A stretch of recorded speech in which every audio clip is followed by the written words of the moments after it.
Hey guys, tonight we're heading somewhere a little muddy, a little sticky, and a little doomed.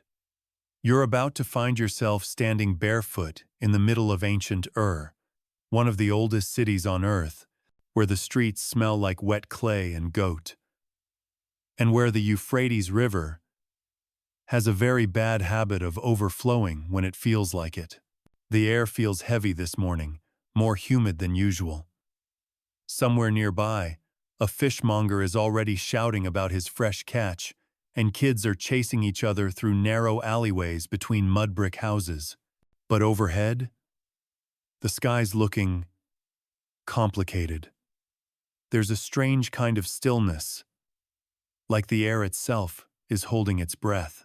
You glance at the riverbank, and the water looks a little higher than yesterday. You probably won't survive this, let's be honest. But hey, good news.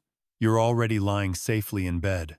So, before you get comfortable, take a moment to like the video and subscribe, but only if you genuinely enjoy what I do here. And tell me in the comments, where are you listening from? And what's your local time right now? Now, dim the lights, maybe turn on a fan for that soft background hum, and let's ease into tonight's journey together. You squint against the rising sun as you step out of your small, sun-baked home. The smell of wet soil mixes with something else, something like river silt left too long in the heat. There's a slow, trickling sound coming from the main street, a noise you've learned to associate with trouble. Your sandals squelch as you walk toward the city center. The streets are narrower here, lined with clay walls that lean at odd angles, patched from previous flood seasons. Ur's architecture isn't exactly built for elegance. It's built for survival, and even that's debatable. Flat rooftops, simple courtyards, and walls coated in plaster that's already starting to crumble near the base. Your neighbor, an elderly woman with arms like twisted rope, is already standing outside, hands on her hips, glaring at the dark clouds gathering to the northwest. She spits into the dust and mutters something about the gods being in a mood today. You nod politely. There's not much to say. You both know the pattern.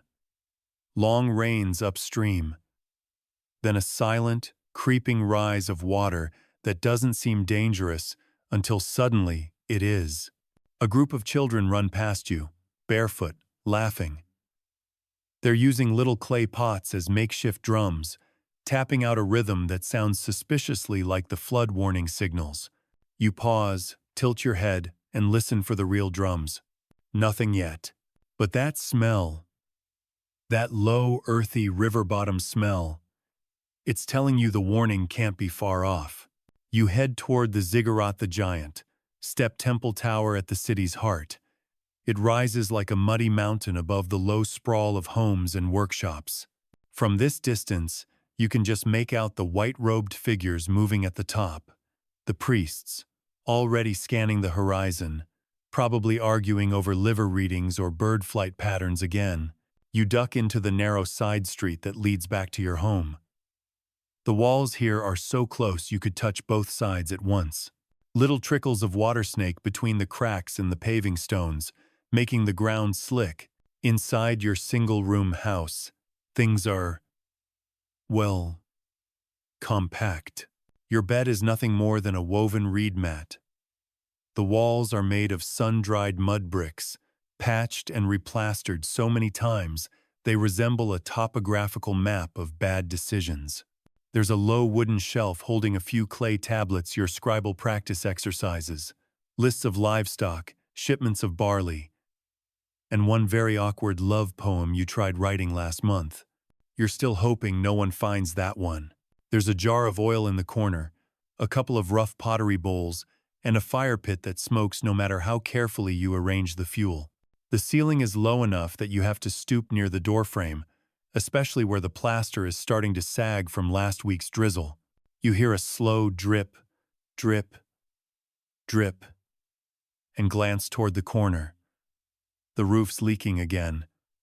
Of course it is. You stuff a wad of reeds into the hole and hope for the best.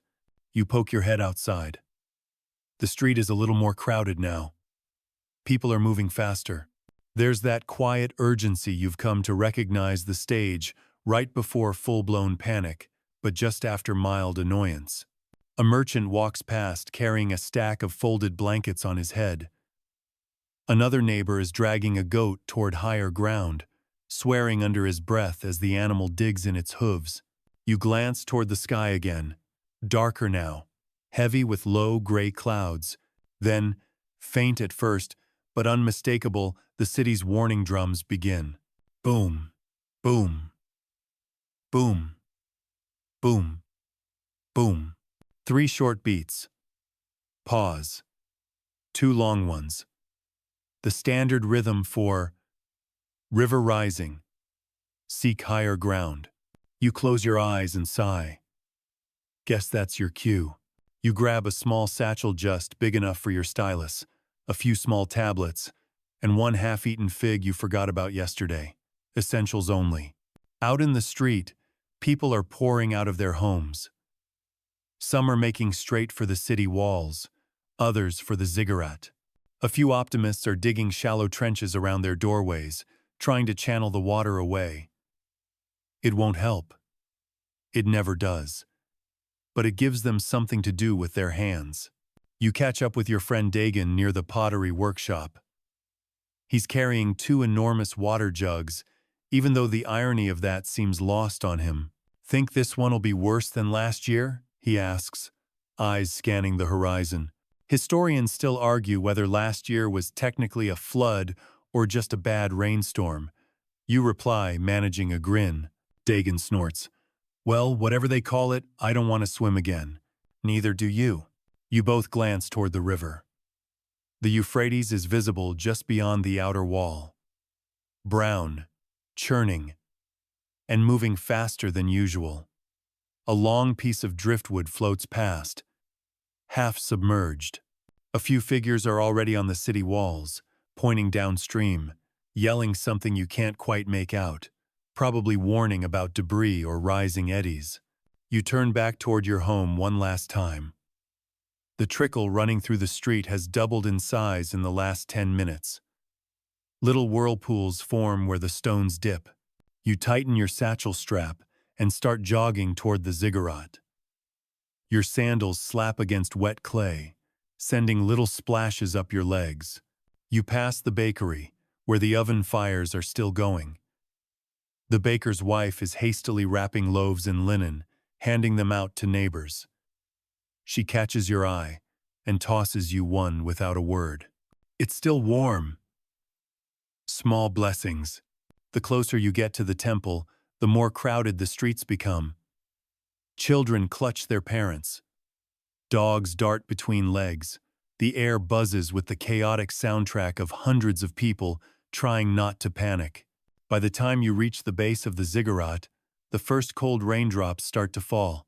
You glance back toward the city gates just in time to see the river break over the embankment. Water spills through the streets like a charging bull, unstoppable, hungry, and fast.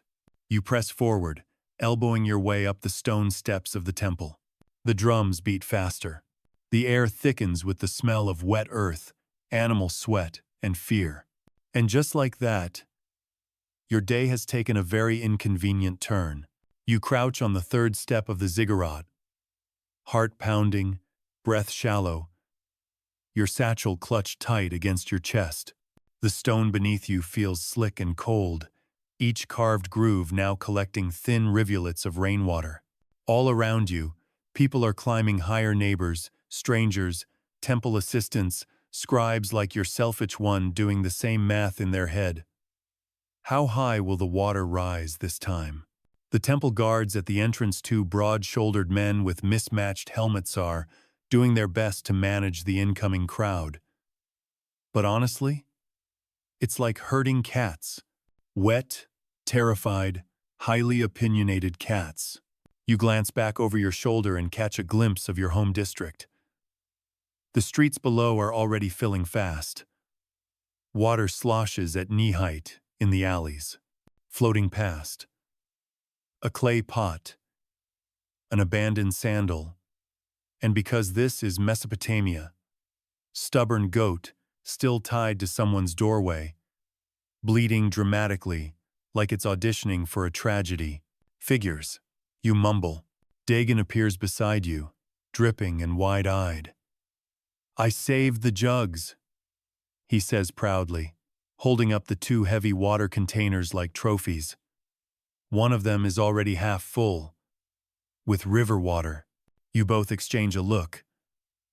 That's probably not going to end well.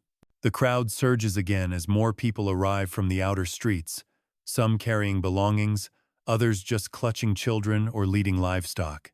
The occasional unlucky merchant tries to balance baskets of grain on their head, but the pouring rain isn't making that any easier.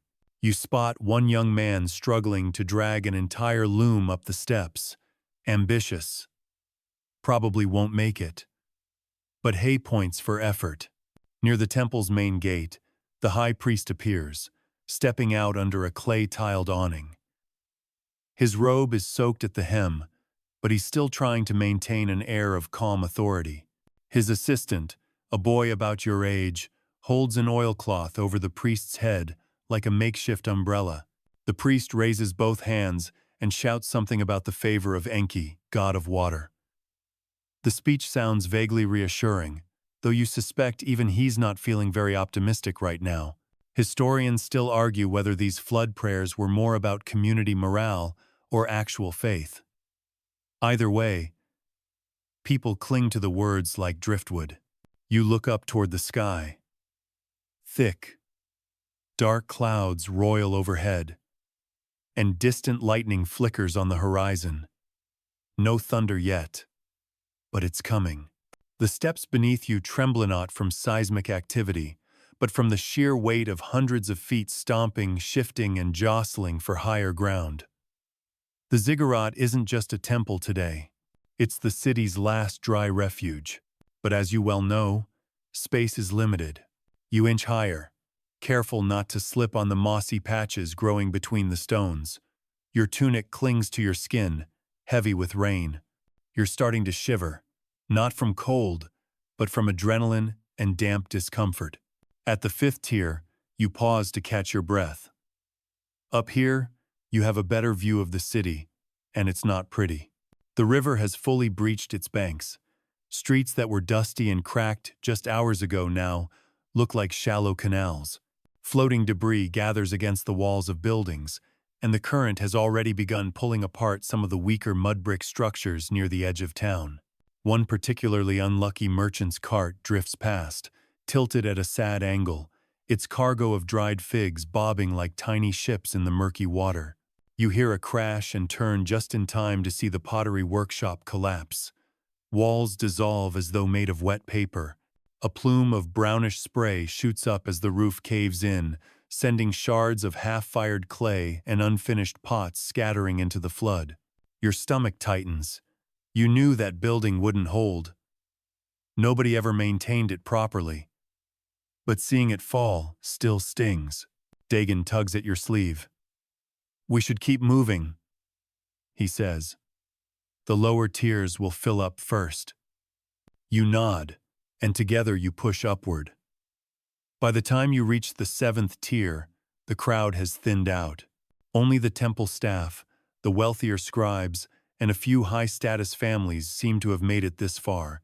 The guards are starting to block access now, waving away new arrivals, shouting for people to stay below. You look back at Dagon. He grimaces, glancing toward the tightening line of guards. "Think they'll notice if we just keep climbing?" Only one way to find out. You make a break for it, slipping between two distracted guards, ducking under an outstretched arm, and hauling yourself up the last few steps toward the inner temple courtyard. The smell here is different. Less river mud, more incense and oil-soaked cedar wood. Even in chaos, the temple keeps burning its offerings. The smoke swirls around you, mingling with the rain. For a brief moment, you let yourself believe you're safe. Then the shouting starts again, this time from below. You peer over the ledge and see the lower crowd shifting, people pointing, gesturing toward the far wall. At first, you can't see what they're reacting to. until you spot the wave. Not a tsunami, exactly, but a sudden, powerful surge of water rushing through the city's main avenue like a bull let loose in a pottery shop. It barrels toward the ziggurat's base, sweeping away market stalls, livestock, and anyone slow enough to get caught in its path. You suck in a breath. That was fast. Dagon watches beside you, eyes wide. That's not ideal, he says. Understatement of the year, you reply. You settle against the stone wall, curling your knees to your chest. Rainwater drips from your hair into your eyes. Your stomach growls. But there's not much you can do about that now. A small group of children near you start singing some kind of folk song about river spirits and stubborn fishermen. One little girl uses her sandals as drums, tapping out a cheerful, offbeat rhythm on the stone floor. The mood up here is tense, but weirdly familiar. This isn't your first flood. Won't be your last. You glance sideways at a crack in the ziggurat's wall. Tiny streams of water are already working their way inside. That's concerning. You make a mental note to stand away from any visibly sagging sections. A stray dog thin, muddy, shivering curls up beside your feet, deciding you're its new shelter buddy for the night. You let it stay. Lightning flashes again. This time, closer. You close your eyes, listen to the steady drumbeat of rain on stone, the occasional splash from below, the distant sound of goats still protesting their life choices. The Euphrates, always dramatic. You lean your head back against the wall and wonder how long it'll take for the priests to start rationing space. Your stomach reminds you again. You missed breakfast. You press your hand against your middle, but there's not much comfort to be found. Somewhere below, vendors' stalls sit half-submerged, baskets of dates and jugs of beer floating like lazy river offerings. Dagon, seated beside you, eyes the rain-soaked loaf the baker's wife handed you earlier. You break it in half, handing him a piece without a word. It's soggy and cold now, but neither of you cares. You chew slowly, tasting damp flour and a hint of ash from the oven it came from. Somehow, still better than yesterday's barley porridge. Down below, people continue climbing. The lower terraces of the ziggurat are packed, shoulder to shoulder. Families huddle under whatever scraps of cloth they can find. There's an old man using a broken reed mat as a cape. Two women argue over space near a pillar, while a small group of children start a very ill-advised game of tag on the slippery steps. You can already predict how that's going to end. Remember last year? Dagon says between bites. When the river took half the fishing district? You nod. And the year before that? When that guy tried to outrun the flood on a donkey cart? Dagon chuckles. Didn't work. Nope. A gust of wind blows through, rattling loose bits of thatch from nearby temple awnings. Somewhere above, you hear the sharp crack of pottery, breaking probably a dropped water jar. You wince on behalf of whoever owned it. Rain continues falling in heavy sheets. The Euphrates keeps climbing. From this height, you can see the distant farmlands outside the city walls, already disappearing beneath a brown, swirling expanse. The irrigation ditches, so carefully dug and maintained, now look like useless scratches in the mud. Farmers will be angry. Again, historians still argue whether these floods were purely natural or partially worsened by bad irrigation planning. Personally, you're voting for both. The sound of chanting draws your attention back to the temple courtyard. The priests have begun their emergency rituals. 3 of them stand in a half circle, holding bronze bowls filled with burning herbs, letting the smoke drift upward like little ghostly columns toward the gray sky. One priest throws a handful of barley into the air. It sticks to the wet stones, looking vaguely pathetic. Another begins reciting a litany to Enki, god of fresh water, creation, and inconvenient floods. The crowd watches with a mix of reverence and skepticism. You're somewhere in between. It's hard to fully commit to divine faith when you're also very aware of how terrible your city's drainage system is. Dagon leans close and whispers, "If Enki really wanted to help, he'd send us a boat." You smirk, or at least a giant reed umbrella. Speaking of boats, you glance toward the harbor districtor where it used to be. The docks are underwater now. A few small fishing boats drift, bumping lazily against the tops of submerged market stalls. Several young men are attempting to paddle a half-finished canoe using what appears to be a door plank.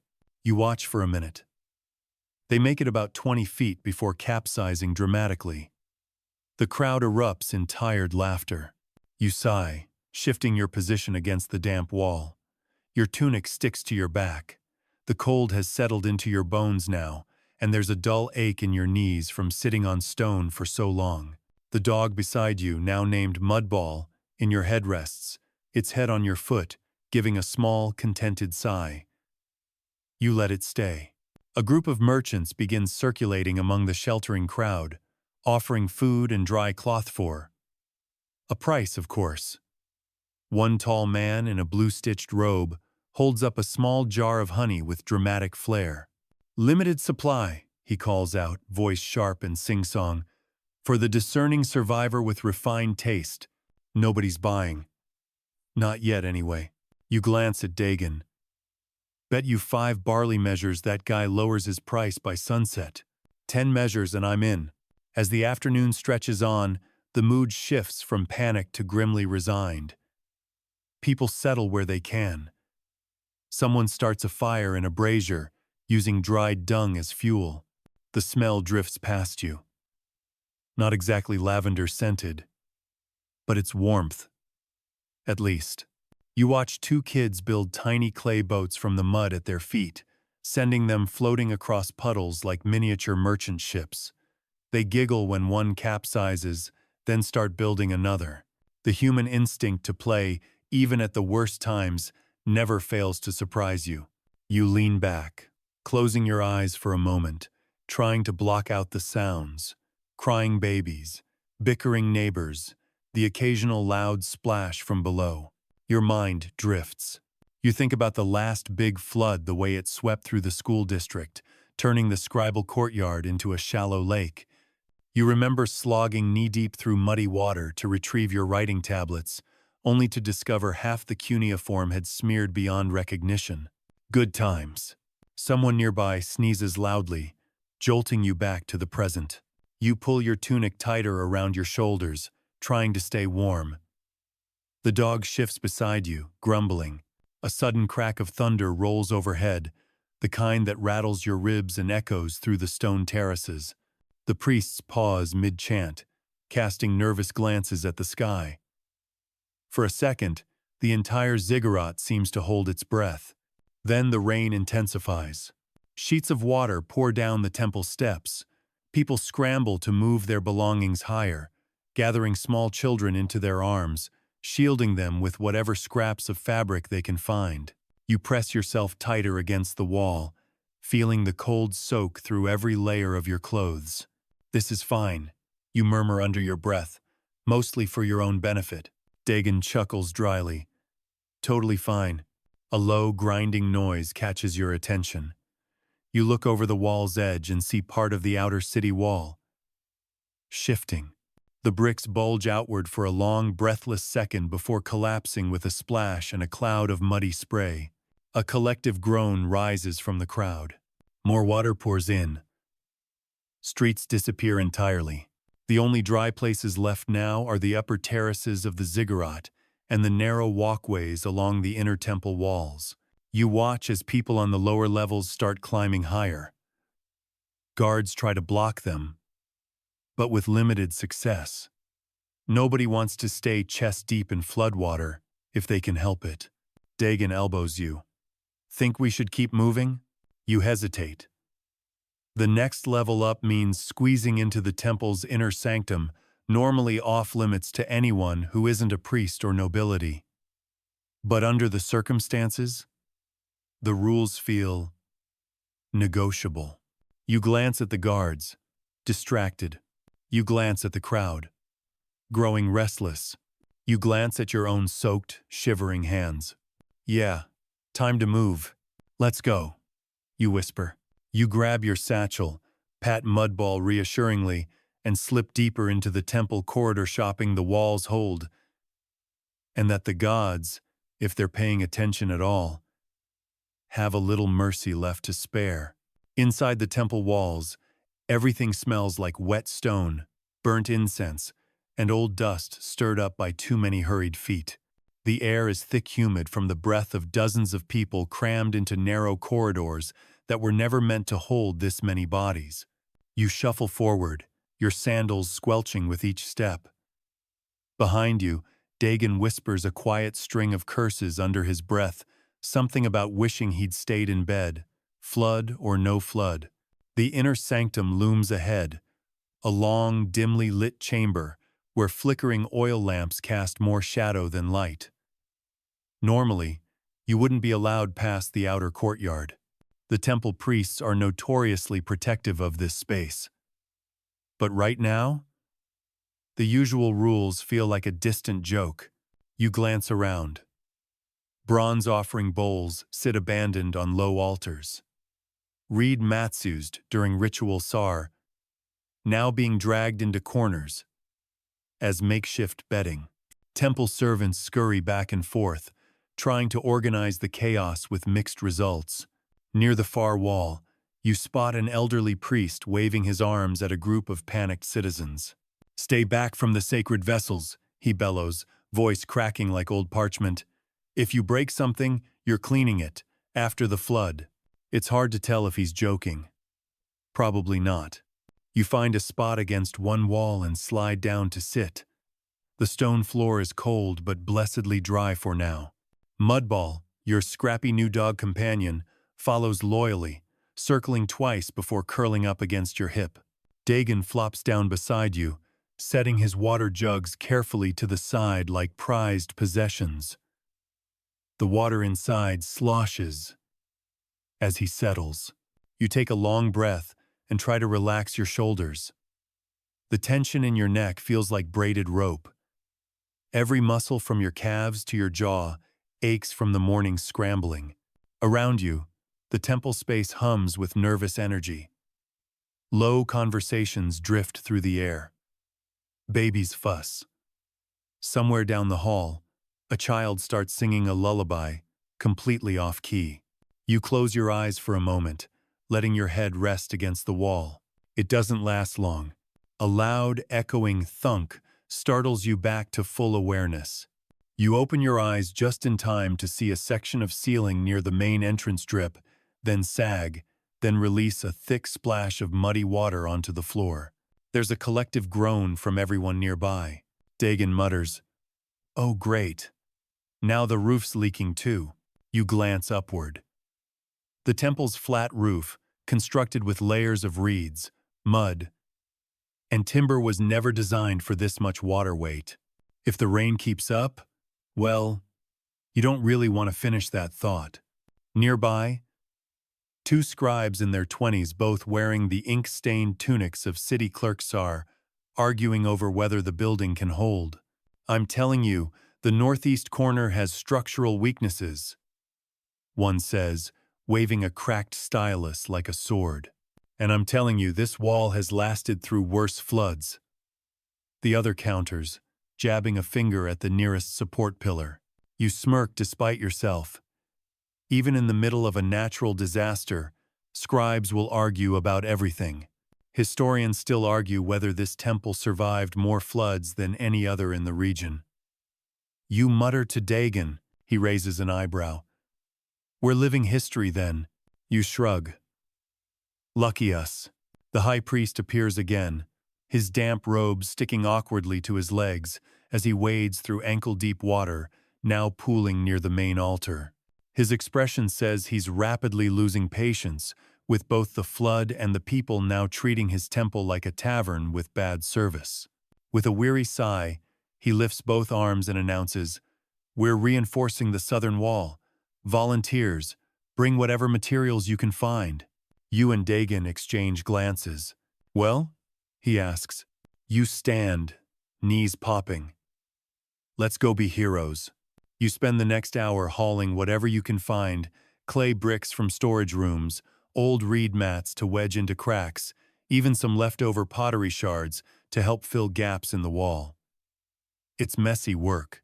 Your hands sting from scraping against rough surfaces. More than once, you nearly slip on the wet floor. At one point, a temple guard hands you a trowel with the gravitas of someone bestowing a royal sword. You accept it, like the exhausted, mud-covered warrior you've become. Somewhere behind you, someone starts singing an old work song. Others join in, their tired voices blending into a low, rhythmic chant that almost makes the labor feel manageable. Almost. Another tremor shakes the floor as more water slams against the outer wall. The southern corner groans ominously, but for now, it holds.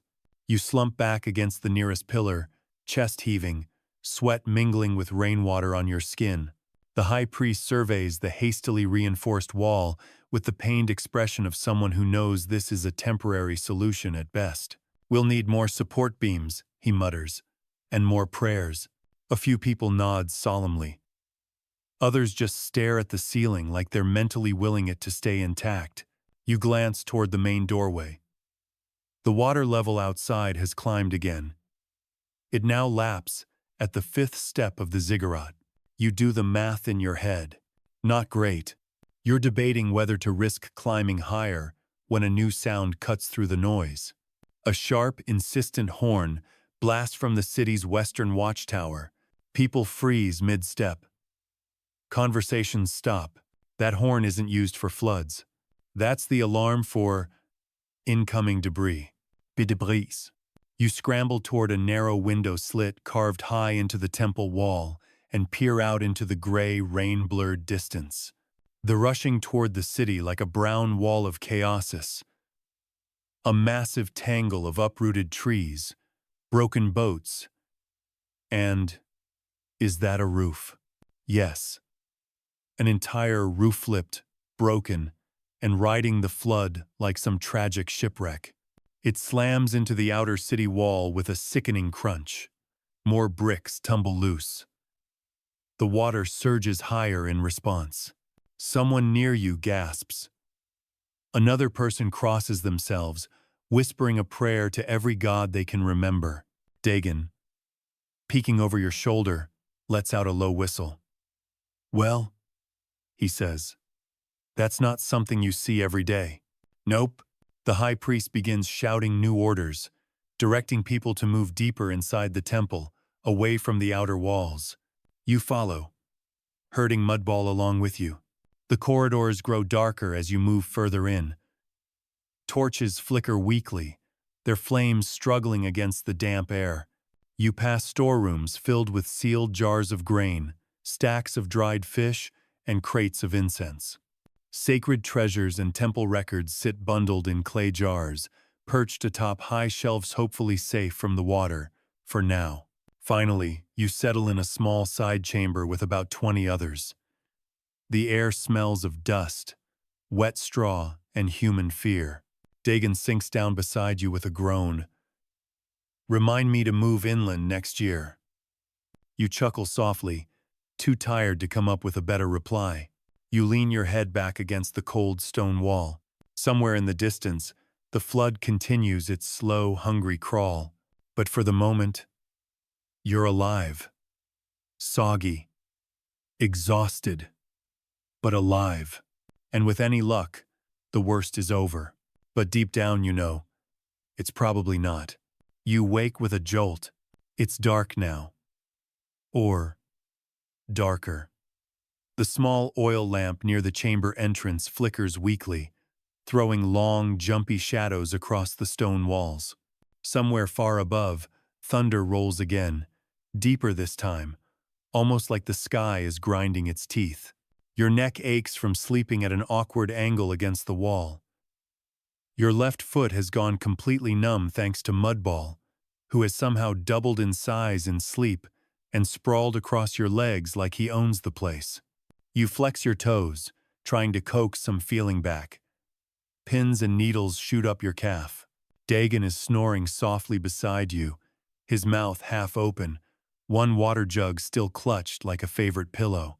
You're tempted to draw something embarrassing on his forehead with a bit of soot, but honestly, you're too tired to reach for mischief. The air is thicker now, warmer too. With this many bodies packed into the temple's inner chambers, the humidity has climbed from damp cave to congested steam room. You sit up slowly, trying not to disturb Mudball, and shuffle toward the narrow doorway. In the main corridor, small groups huddle together, speaking in low voices. Some are families trying to comfort crying children. Others are merchants, still arguing over which of their belongings to save first. One man stands staring blankly at a wall, holding a clay statue of a fertility goddess, like it's a lifeline. You glance around for familiar faces. At the far end, near the storeroom, the high priest is deep in conversation with two city guards. Their voices are hushed, but the urgency is clear. Every now and then, the priest points toward the ceiling, then toward the main entrance. You edge a little closer, trying to overhear. Water pressure on the southern wall, one guard says. Cracks near the base, the other adds. The priest exhales loudly. Then we reinforce. Again, use grain sacks if you must. Grain sacks? That's not promising. You turn to head back toward your corner when a sharp whistle cuts through the air. A temple boy barefoot, drenched, and looking like he's run from one end of the city to the other bursts through the side entrance. They're bringing more animals up, he shouts. There's a collective groan from everyone within earshot. Because of course they are. Moments later, a small procession arrives. 2 goats, 3 terrified chickens in a reed basket. And because fate clearly has a sense of humor, full-grown donkey with a limp. The donkey stops just inside the corridor, shakes itself violently, and sprays half the room with a fine mist of muddy water. Dagon stirs from his sleep just in time to get splattered. You stifle a laugh.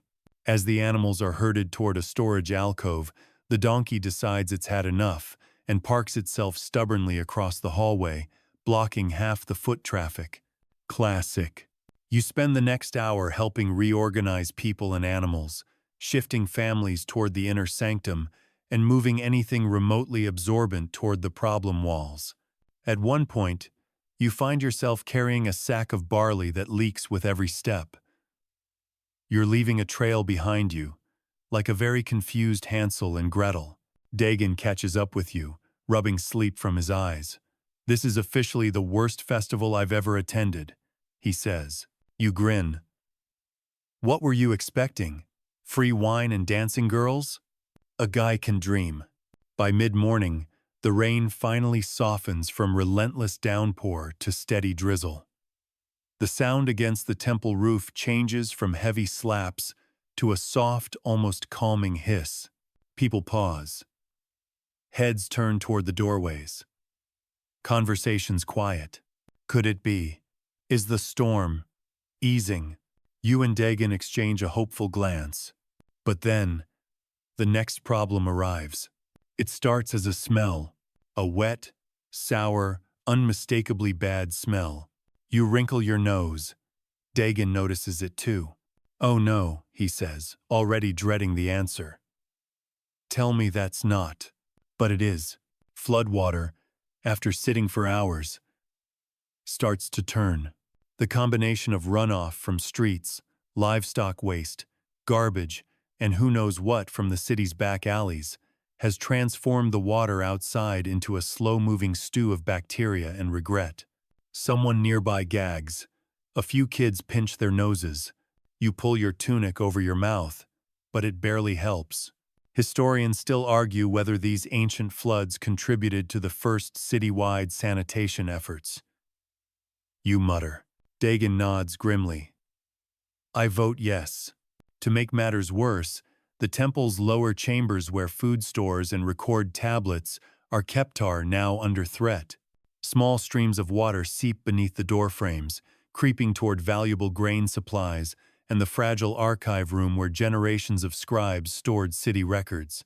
A group of temple attendants forms a human chain, passing jars and crates up to higher shelves. You jump in to help, hoisting clay containers filled with dried fish, olives, and pungent sheep cheese. The smell is memorable. By early afternoon, the priests gather everyone for a short announcement. The high priest, voice hoarse but determined, stands atop a stack of storage boxes and addresses the crowd. "The worst has passed," he begins. A collective sigh rises. "But we must remain vigilant." Another collective groan. "There will be cleanup, repairs, sacrifices."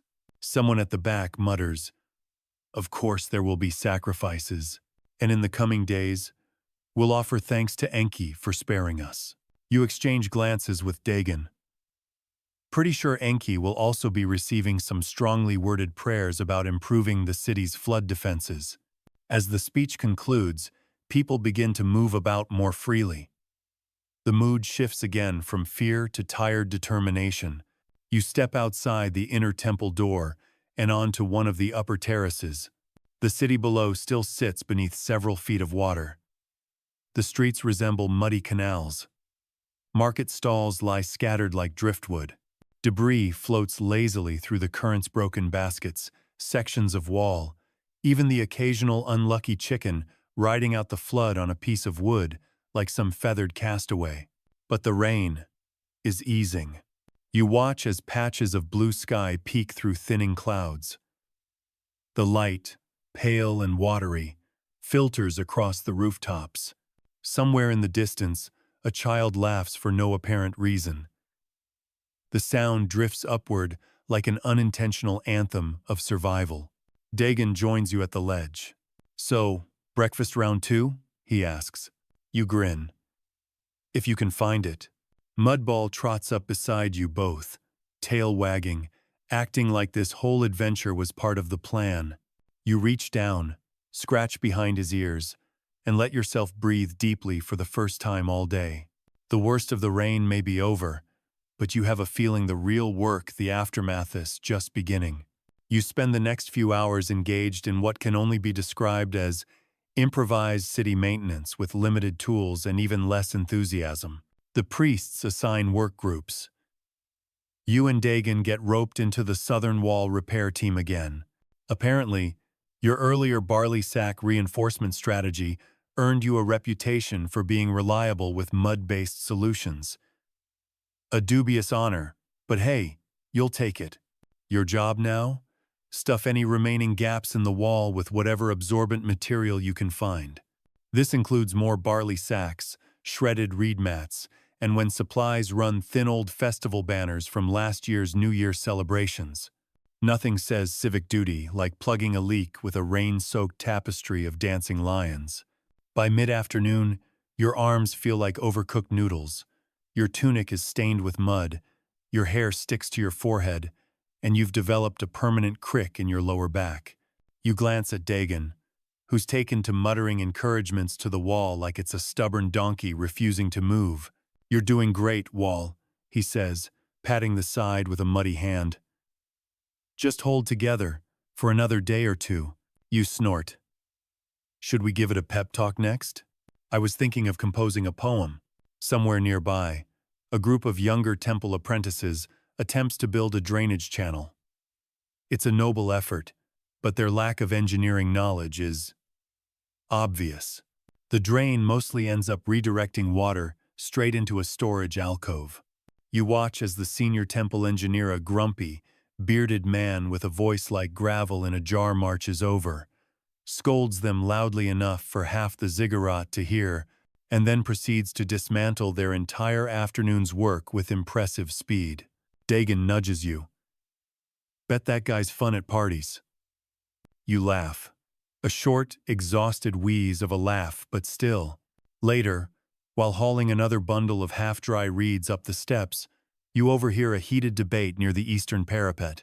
Two merchants, both ankle-deep in water, are arguing over the fate of their stored goods. I saw your grain floating past my courtyard, one shouts, pointing an accusing finger. My grain. That was your barley, don't you blame me for. You're the one who skimped on your storage walls last season. You shake your head and keep walking. Historians still argue whether ancient Mesopotamian flood management was a community effort or just a series of blame games with extra mud. After today, you're leaning toward option B. By sunset, the rain has reduced to a light mist.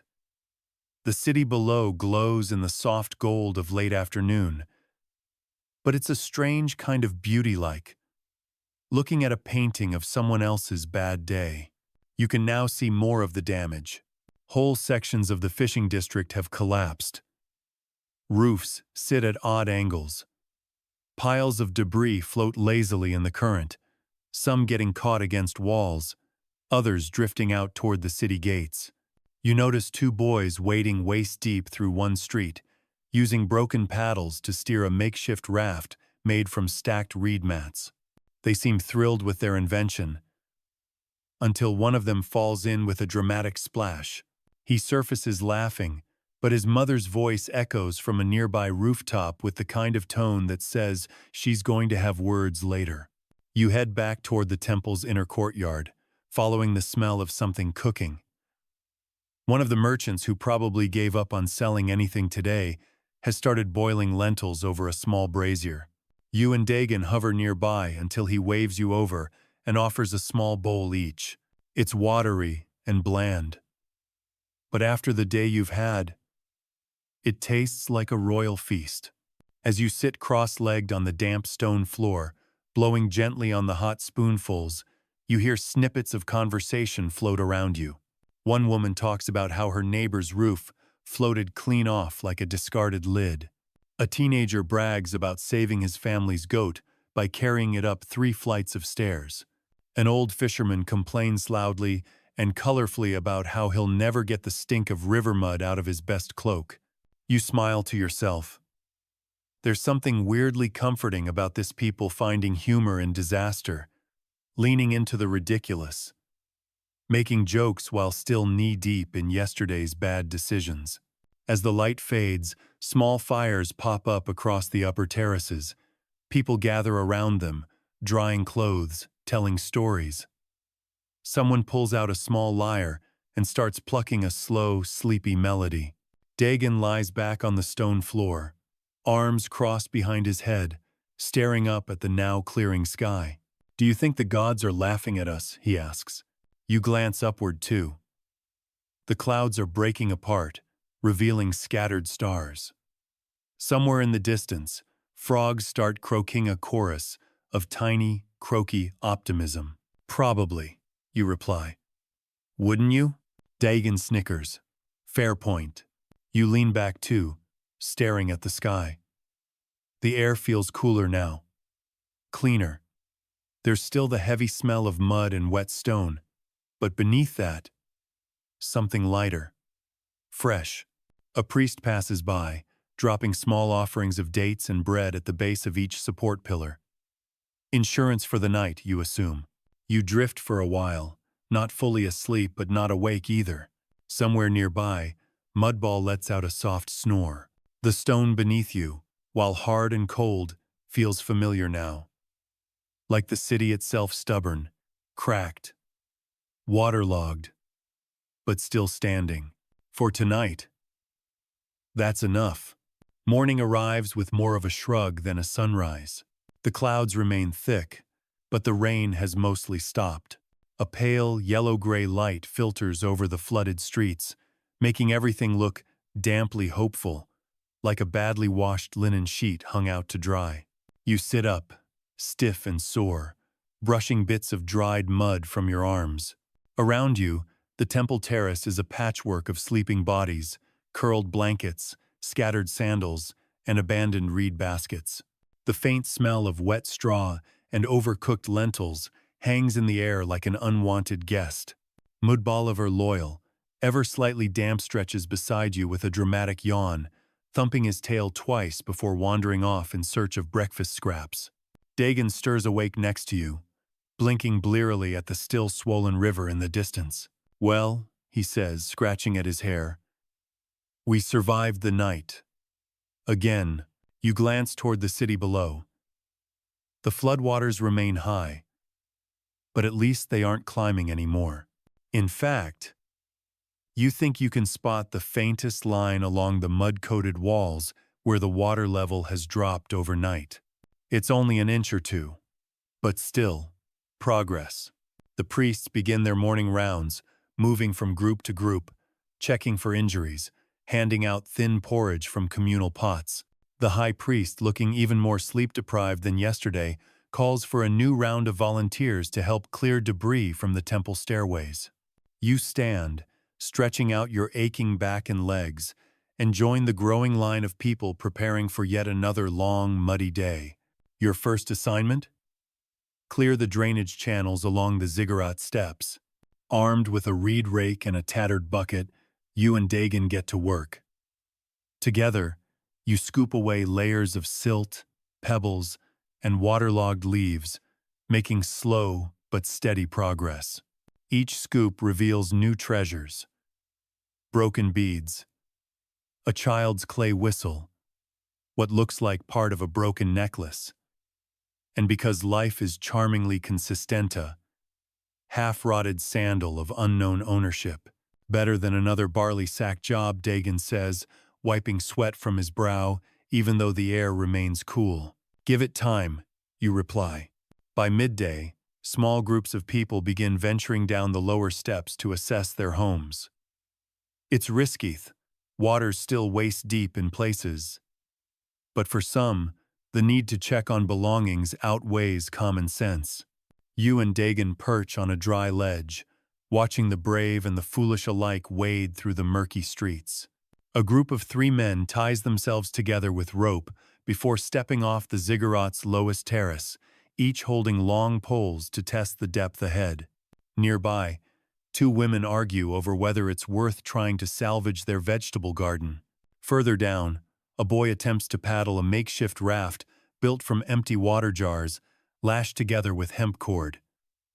He floats about 6 feet before tipping sideways with a spectacular splash. You can't help but laugh.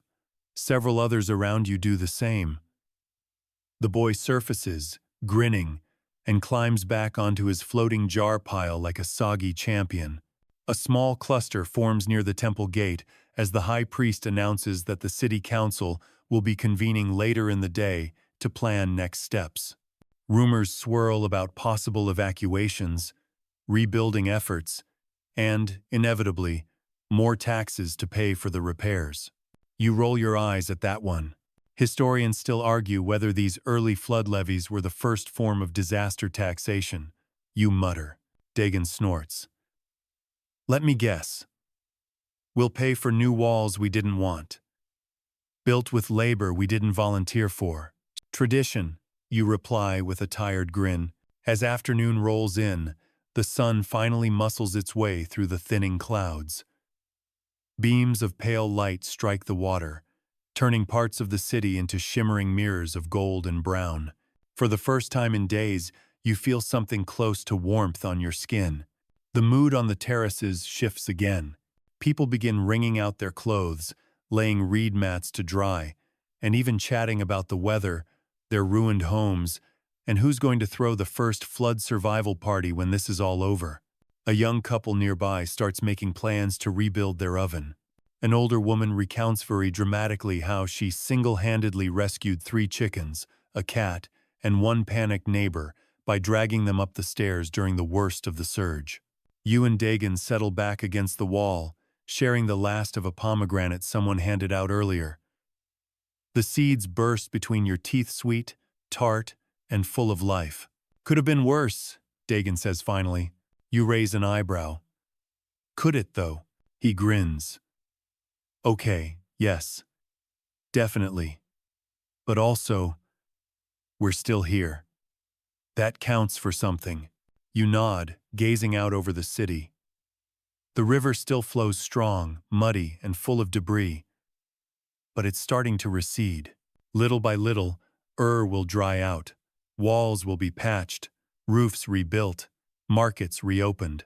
And in a few months, Probably right when everyone starts feeling comfortable again, the rains will come back. Because that's how it goes here. Always has. Always will. You lean back, feeling the sun on your face, Mudball at your feet, and Dagon already snoring again beside you. For now, this strange, messy, stubborn life is enough. By late afternoon, the sound of rebuilding fills the air. Somewhere below, a group of laborers has formed a bucket chain, passing muddy water from flooded courtyards back into the street, which unfortunately is still a river. But it's the thought that counts. You and Dagon are back on stair-clearing duty, using broken bits of pottery as scoops. Every few minutes, someone walks by offering advice on technique when known of it useful. Scrape at an angle. Work with the grain of the stone. Offer a prayer to Enki first the likes compliments. You've tried all three. Results remain underwhelming. Mudball trots past with a suspiciously large bone clamped in his mouth, looking very proud of himself. You decide not to ask where he found it. The sun, now fully out, casts long shadows across the terraces. Steam rises from damp stone as the city begins its slow, sunlit exhale. The high priest organizes a new team to assess structural damage around the ziggurat. You and Dagon get drafted again. Apparently young, moderately fit, and too slow to run away when called upon counts as job qualifications. You follow a grumpy junior priest named Nanar, who carries a wax tablet and stylus, making notes in a handwriting style that can only be described as aggressively unimpressed. At each corner of the temple, you pause while Nanar pokes at the walls with the back end of his staff, listening for hollow spots and inspecting cracks. At the southeast corner, he stops, frowns, and scratches a long, slow line onto his tablet. "That's not great," he says. You and Dagon exchange a look. "What's not great?" Dagon asks. "This section's bowing outward," Nanar mutters. "Could collapse if the next rain comes too soon." You glance at the sky, now clear and blue as far as you can see. But even so, your stomach tightens. Further down, you spot other assessment teams making similar rounds along the city wall, their silhouettes moving like slow ants along the distant horizon. Below, the streets are still flooded, though you can now see the tops of carts, door frames, and tragically a very confused cow standing on someone's balcony. You point. Dagon laughs. "That's going to be fun to fix later."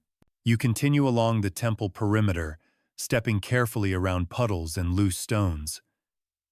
Near the north wall, you spot a group of merchants using long poles to fish debris out of the water.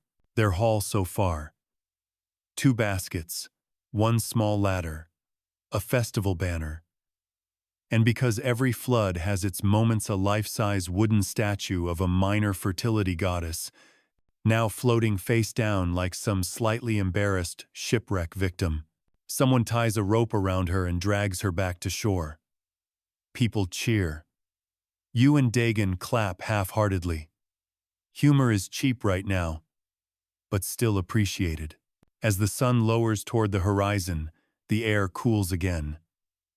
People start preparing for another night on the temple steps. Fires are lit in shallow clay braziers.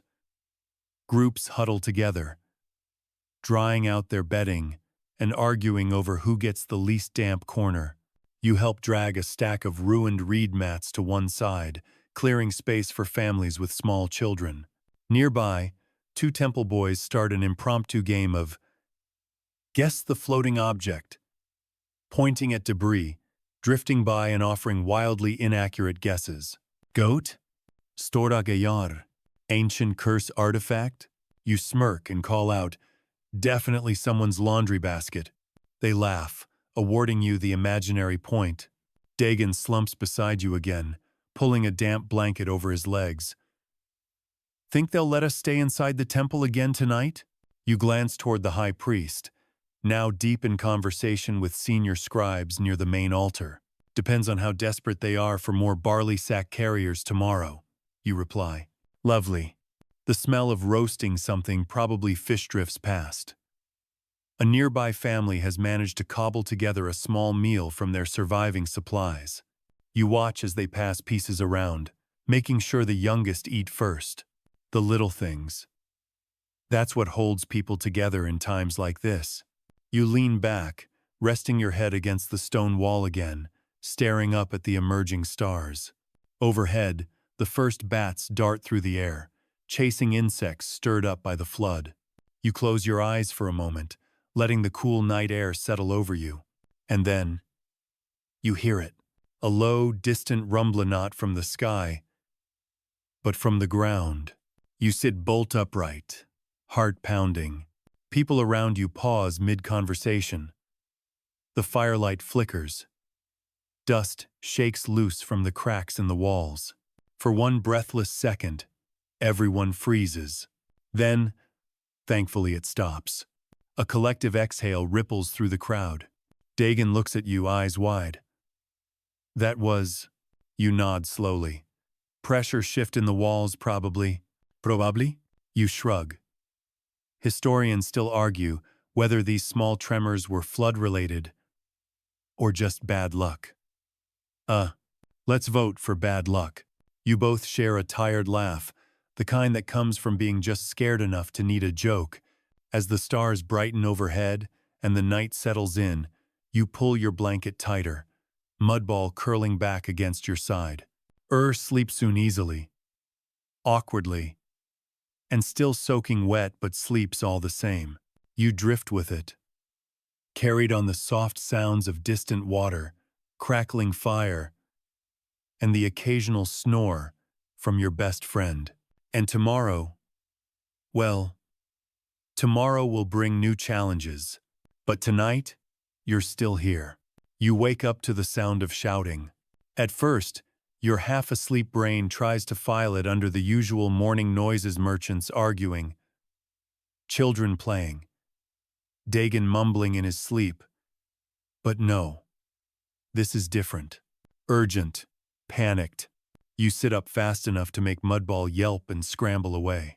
People are already on their feet, pointing toward the southern edge of the ziggurat. You squint against the morning sun, trying to make sense of the movement. There, just beyond the temple walls, the southern section of the city wall is crumbling. A slow, awful ripple moves through the mud brick barrier, like watching a sandcastle slump under a rising tide. One chunk gives way, then another, until finally, with a low, groaning crack, an entire segment collapses into the water, with a splash big enough to soak the nearest rooftop. You're too far away to feel the spray, but you still flinch instinctively. Within seconds, the floodwaters surge in, rushing through the new breach like a guest who wasn't invited but shows up anyway, and drinks all your beer. The people on the lower terraces scramble upward. Women lift children onto their shoulders. Men grab bundles of belongings and wade as fast as they can. From your position near the temple's mid-tier, you watch the water level jump by at least half a foot in minutes. Dagon appears beside you, hair sticking up wildly like he's been struck by lightning. Well, that's new. You glance at him, heart still hammering. We should get higher. You grab your satchel, already damp from yesterday's rain, and start climbing toward the uppermost temple steps. The stones are slick beneath your feet, but adrenaline helps with your balance. All around you, others are doing the same, some panicked, some eerily calm, like this is just another unfortunate Tuesday. At the temple's top tier, the crowd compresses.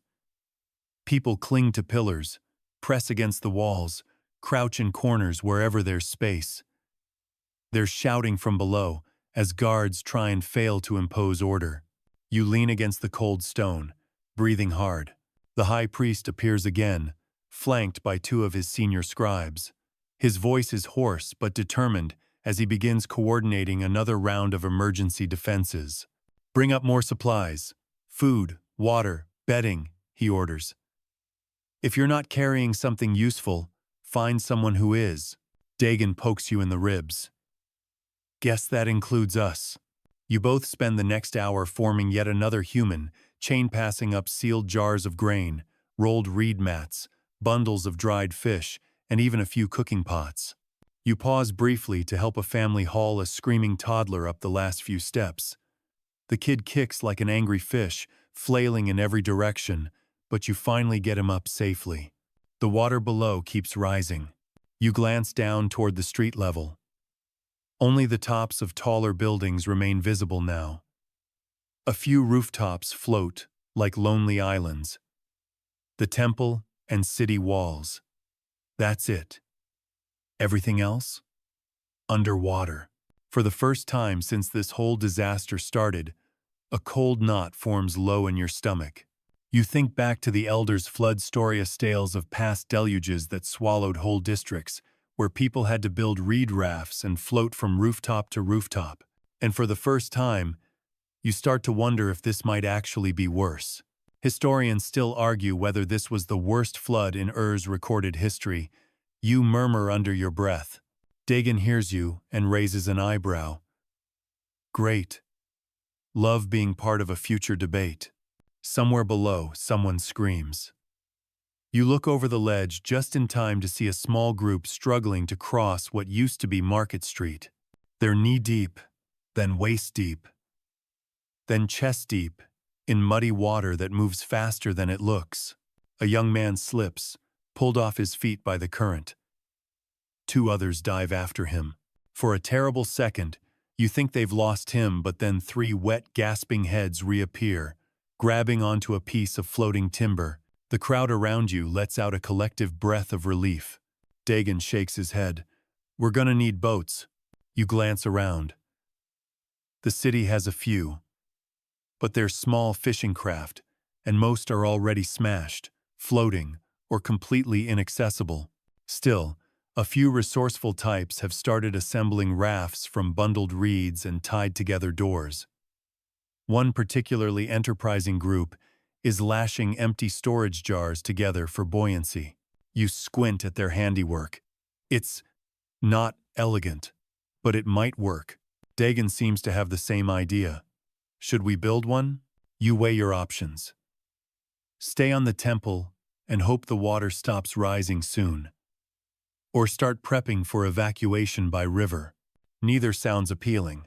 Nearby, a group of scribes begins moving the temple archives even higher, stacking clay tablets atop shelves, then dragging the shelves onto the roof of the inner sanctum. You pause to help lift a particularly heavy storage jar filled with temple records. The clay digs into your palms as you and two others carry it up the narrow stairwell. Inside the main sanctum, the air is thick with incense and sweat. The priesthood's most sacred objects, bronze figurines, ceremonial bowls, painted wall tablets are now being boxed up for transport. Watching it feels strange, like seeing the gods themselves pack their bags and prepare to flee. You glance at one of the junior scribes' hands shaking as he tries to wrap a fragile offering dish in goat wool. No one says it out loud, but the message is clear.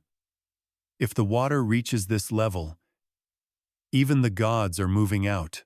You step outside again just as a new team of laborers begins building a makeshift barrier from loose stone and timber beams. They work quickly, shouting to each other over the noise of rushing water.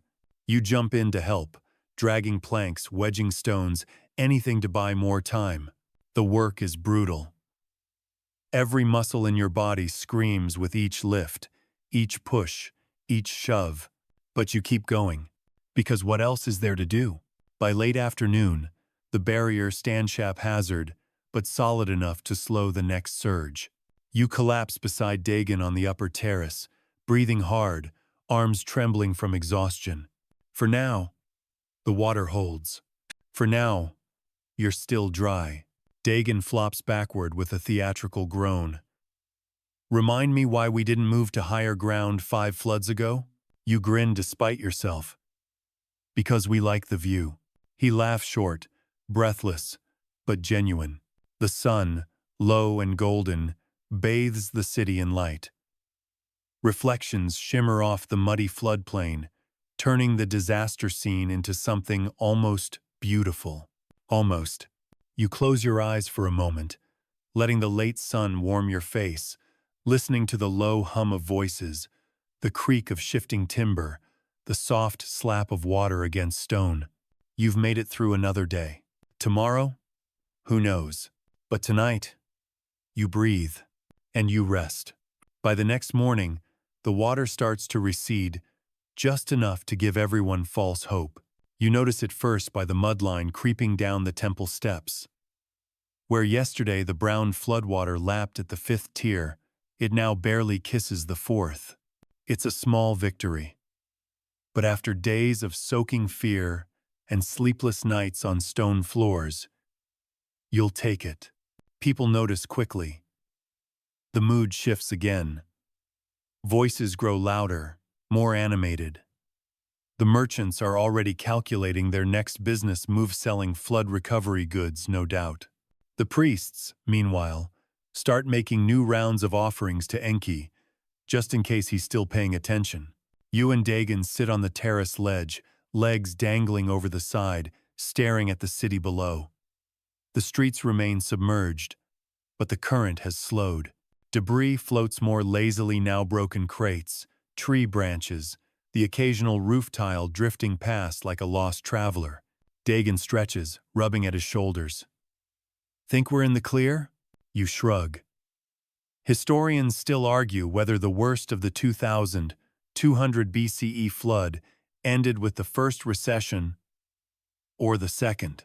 He gives you a look. I'm going to pretend I understood that. You smirk. Just means don't get too comfortable. Still, it's hard not to feel a little relief. The sun's out. The air smells less like wet goat and more like warming earth. Birds, yes, actual bird shave started returning to the rooftops. You watch a pair of sparrows squabble over a patch of dry thatch near the temple edge. Below, people begin making tentative plans. You hear snatches of conversation. If we start repairs tomorrow, my storage jars might still be intact. We'll need more reeds for patching. This is exactly why I told my cousin to build on higher ground. You head back inside to help with the next big project. Food inventory. In the temple storerooms, you and a group of scribes sort through the salvaged supplies. Dried fish? Still edible mostly. Barley? Damp, but salvageable if spread out to dry quickly. Lentils? Soggy beyond repair. The smell? You don't want to talk about the smell. You work with practiced efficiency scribes, know how to catalog things quickly. Each jar and sack is inspected, weighed by hand, and marked with small scratches on clay tablets for later record keeping. At one point, you pause, running your fingers over the damp rim of a storage jar, and wonder how many past scribes stood in this very room doing the same thing after some long-forgotten flood centuries ago. The answer? Probably too many. Later, when you step outside again, you spot groups of men working to reinforce the outer temple wall with new layers of mud and reed. It's not elegant, but it buys time. One woman nearby strings laundry lines between two pillars, hanging out dripping cloaks and tunics in the sun. The colors faded blues, muddy browns, and off-white linen flutter weakly in the breeze. You pause to enjoy the view, until a sharp whistle from the temple guards breaks the spell. They've spotted something downstream. You and Dagon rush to the southern ledge. There, emerging from the flooded farmlands beyond the city wall, is a new wave of debris. But this time, it's not just broken timber and driftwood. This time, it's a crocodile. You stare in disbelief as the large, scaly shape glides through the shallows, its snout barely breaking the surface, tail swishing lazily behind. People shout warnings. Parents snatch up children. The guards grab spear snot that most of them know how to use them against something like this. Dagon gapes. You've got to be kidding me. You rub your eyes, as if that'll somehow make the crocodile disappear. Nope, you say. Definitely real. Historians still argue whether crocodiles were common visitors during Euphrates floods, But standing here now, you feel pretty confident about the answer. The temple guards organize quickly. A few brave, or foolish, volunteers wade into the lower waters, banging sticks and tossing rocks, trying to drive the beast back toward the riverbank. The crocodile, unimpressed, swishes its tail and slides away, vanishing beneath the brown surface. Everyone watches for a few long minutes, waiting. No sign of it. For now, the adrenaline leaves you shaky, breath shallow. You turn back toward the temple wall, heart still racing. Well, Dagon says, add that to the list. You nod. Flood. Wall collapse. Food shortage. Crocodile. What's next? Plague. As if on cue, someone nearby coughs. You both glance sideways at the source of the noisy, a teenage boy covered in mud, waving sheepishly. You shake your head. Forget I said anything. The rest of the day passes in a blur of activity. People continue cleaning, reinforcing walls, salvaging what they can from half-submerged homes. By evening, the water level drops another foot. You and Dagon sit by a small fire, sharing a handful of roasted chickpeas with Mudball, who's finally dry, mostly. Stars appear overhead. The air smells clearer than it has in days. Somewhere, a group of kids starts a sleepy chant about river gods and floating goats. You lie back against the temple wall, staring at the night sky, letting your eyes drift shut. Tomorrow will bring more work, more mud, more surprises. But for tonight, you breathe in and you breathe out. The flood is leaving, and you're still here.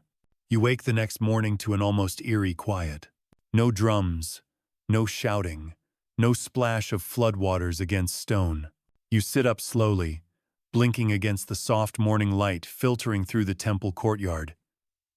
The air smells different, fresher, less like wet clay and fear, more like clean earth and sun-warmed stone. Dagon is already awake, sitting cross-legged near the temple's outer ledge, chewing thoughtfully on a piece of dried fig. You shuffle over, stretching stiff muscles as you go.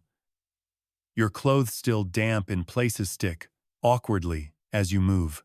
Listen, Dagon says softly, holding up a hand. You pose, and there it is, the chirp of a bird. A real, honest-to-Enki bird, perched on the temple's upper beam, fluffed up and singing like it's getting paid for it. You both grin. That's gotta be a good sign, you say. Dagon shrugs. Or the universe's way of distracting us before something worse happens. Always the optimist. Below, the streets of finally start to reappear. Muddy, waterlogged, and, well, absolutely disgusting, but visible. Doorways emerge like sunken teeth from the receding brown waves. The tops of market stalls poke out like shipwrecks at low tide. People gather at the edges of the ziggurats terraces, pointing, murmuring, making plans. The high priest calls for a citywide assembly at midday. Word spreads quickly. They'll be setting work crews for cleanup and structural repairs.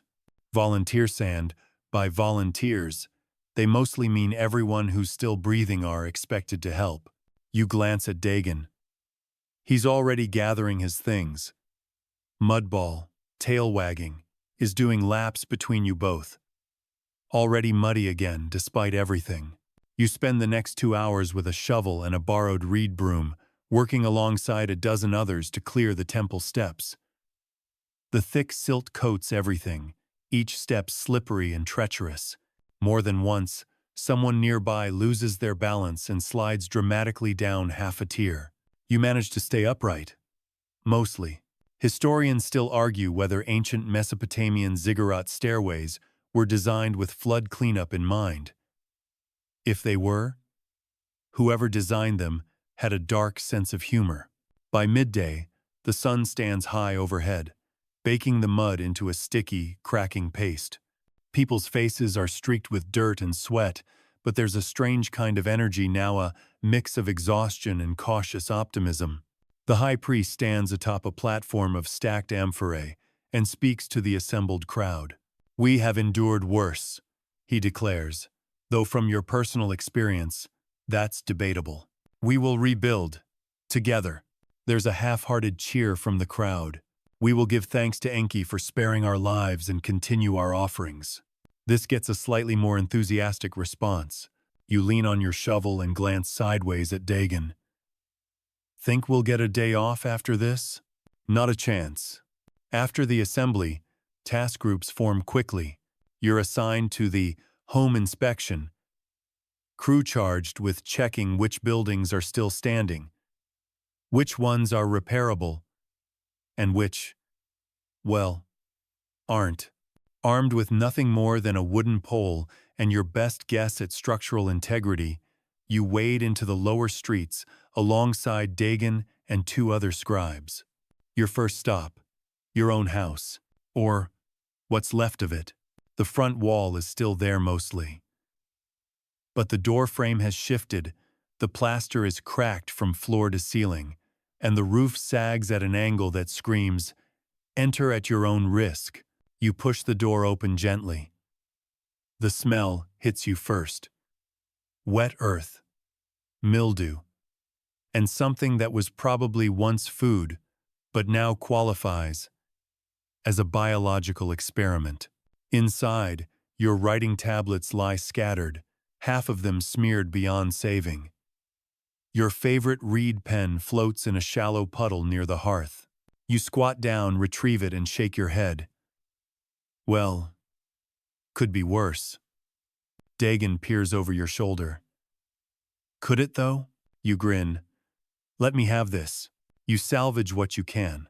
A few dry tablets from the upper shelf, your worn tunic from the sleeping mat, still damp but less muddy than everything else, and miracle of Miraclisa. Half-empty jar of preserved dates that somehow stayed sealed. Small victories. You spend the rest of the day moving from house to house.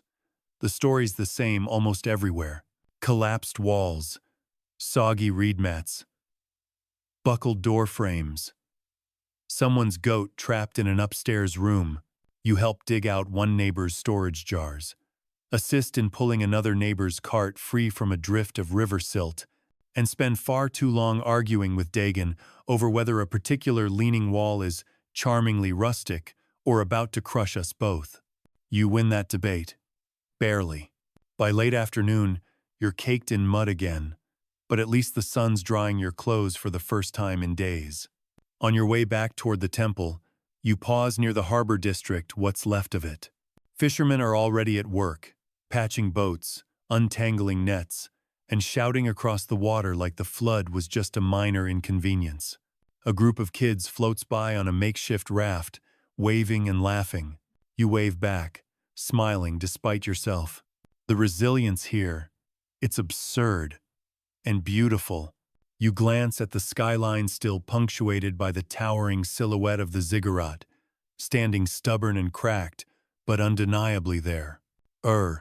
Your messy, waterlogged, stubborn city refuses to quit.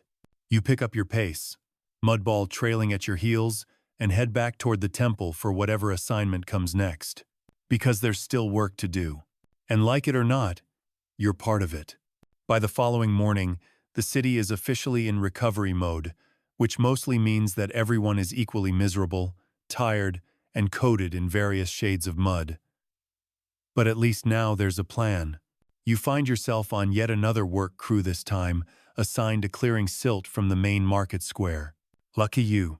Armed with a reed shovel and a cracked water jar for scooping, you and Dagon join a grumbling line of neighbors all hacking away at the thick, sticky layer of muck that settled like a wet blanket over every inch of open ground. Every time you lift a scoop of sludge, more sloshes in to replace it. It's a little like bailing out a sinking boat with a spoon. Dagon leans on his shovel, breathing hard. "Remind me why we didn't become wandering musicians or something?" "Terrible sense of rhythm," you reply, grinning. "The smell down here is unforgettable." It's part wet clay, part rotting fish, part goat, and part something that's probably better left unidentified. You tie a strip of cloth around your nose and mouth, but it doesn't help much.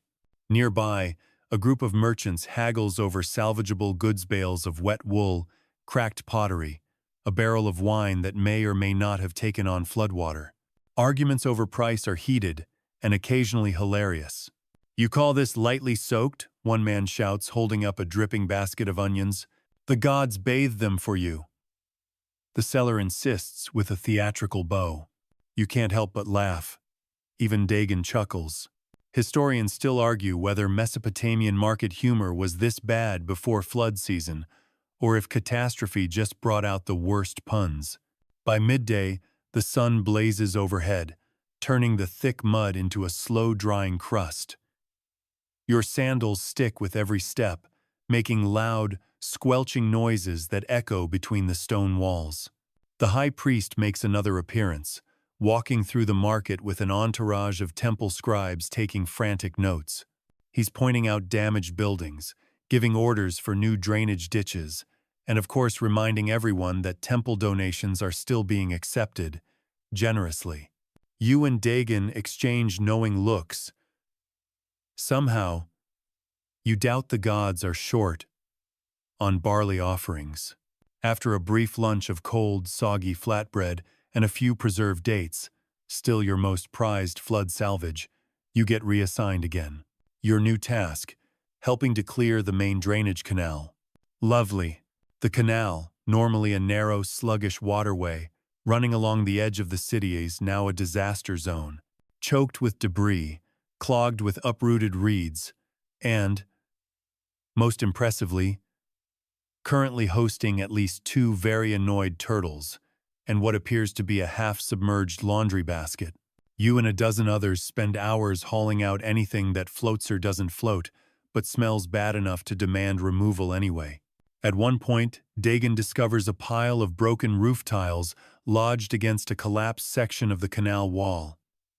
Together, you pry them loose, nearly toppling face first into the murky water in the process. Success is measured not in progress, but in how muddy you can get without actually drowning. By late afternoon, your arms are shaking from exertion, your shoulders burned from the sun, and your hair, well, you stopped worrying about your hair 2 days ago. The good news?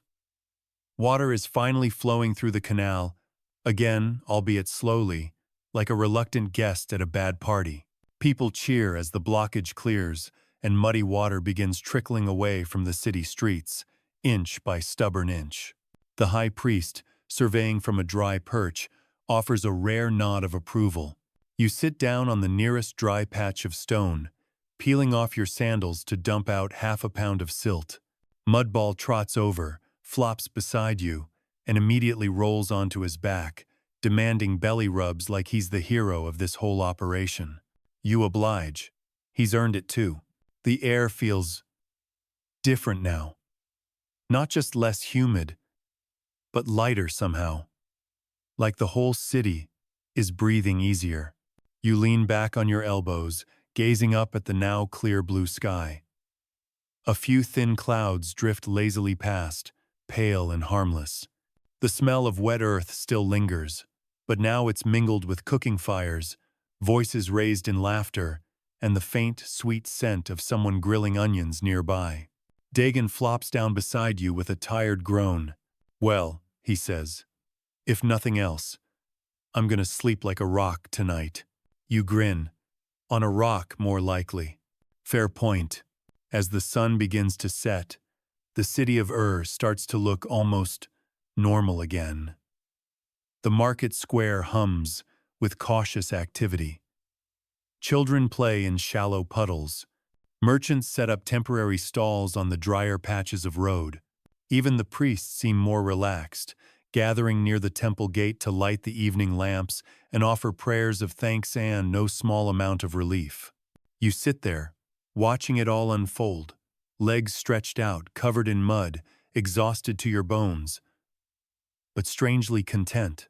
The flood came, the flood stayed, the flood ruined half the city. But the flood is leaving, and you're still here. Tomorrow, there'll be more work. Rebuilding walls, replastering homes, rewriting the city records, tablet by tablet. But tonight, you let yourself rest. You let the cool evening breeze touch your face. You scratch behind Mudball's ears. And as the stars begin to appear overhead, one by one, you finally feel dry enough, safe enough, and just plain tired enough to close your eyes. The next morning greets you with something entirely unexpected. Silence. Not the eerie, disaster-laden silence of flood panic. No shouting, no splashing, no panicked herding of goats up temple steps. This is different. This is the warm, lazy hush of a city between disasters. You open your eyes slowly, momentarily confused by the absence of urgency. Dagon's already awake, sitting a few feet away, lazily tossing pebbles toward a crack in the temple wall like he's inventing a new sport. Mudball snoozes between you both, his sides rising and falling with each heavy dog-like sigh. You sit up, rubbing your eyes. The sun's already high, painting the upper terraces of the ziggurat in gold. The smell in the air? Dusty, dry, and warm. The good kind of warm. You stretch, every muscle stiff and sore from days of flood survival, hauling sacks, digging drainage ditches, and playing human sandbag for most of the city's failing walls. Dagon glances your way and grins. Hey, congratulations. You frown. For what? You're officially the dirtiest person I know. You look down at yourself. Your tunic, once vaguely off-white, is now every shade of brown known to mankind. Your legs are caked with dried mud, and your arms look like you've been rolling in a barley field during a dust storm. You shrug. I'm going for a rustic look. Dagon laughs. And for the first time in days, it sounds genuine, full-bellied, and not half-drowned in stress. The city below continues its slow recovery. From your perch on the temple terrace, you watch as neighbors sweep mud out of doorways, repair broken walls with fresh layers of wet clay, and restack baskets toppled during the flood. The high priest, looking more like an overworked labor foreman than a spiritual leader, oversees the coordination of rebuilding teams. His once pristine robes are now permanently stained at the hem. You and Dagon get assigned to assist with roof repairs in the western quarter, a part of town that took the worst of the damage. Armed with a handful of wooden poles, some frayed ropes, and several bundles of fresh reeds, you set off toward the affected homes. The streets are still slippery, but manageable. The remaining puddles glisten under the sun, dotted with mosquito larvae doing their lazy wiggle dance at the surface. Wonderful. Another future problem for the city to enjoy. You pass by a group of children building miniature boats from scraps of reed and leftover pottery shards. They float them down narrow streams of leftover floodwater, laughing as each one tips over within seconds. Dagon pauses to watch, smiling. Natural-born engineers, he says. Or future scribes with poor handwriting. You reply. You spend most of the morning helping a family patch their roof with layers of woven reeds, packing mud between each layer for waterproofing. It's slow, sweaty work. At one point you slip, nearly toppling off the edge, but Dagon grabs your tunic just in time. Try not to die, he says flatly. We've had enough drama for 1 week. You mutter your thanks and keep working. By midday you break for a meal, lentil stew and flatbread, both hastily cooked over an open fire near the temple wall. The bread is burnt on one side and raw on the other, but it tastes better than anything you've had in days. Historians still argue whether post-flood meals were seen as communal bonding experiences or just desperate calorie intake. Sitting cross-legged in the dirt, passing bowls around with muddy hands, you're leaning toward both. After lunch, the next task, temple archive recovery. You and a small team of fellow scribes wade into the lower storage rooms where water had breached days ago. The air inside smells like damp clay and mildew. Several rows of clay tablets sit waterlogged and cracked. Carefully, you begin sorting them, placing the driest ones on higher shelves and setting the damaged ones aside for urgent repair.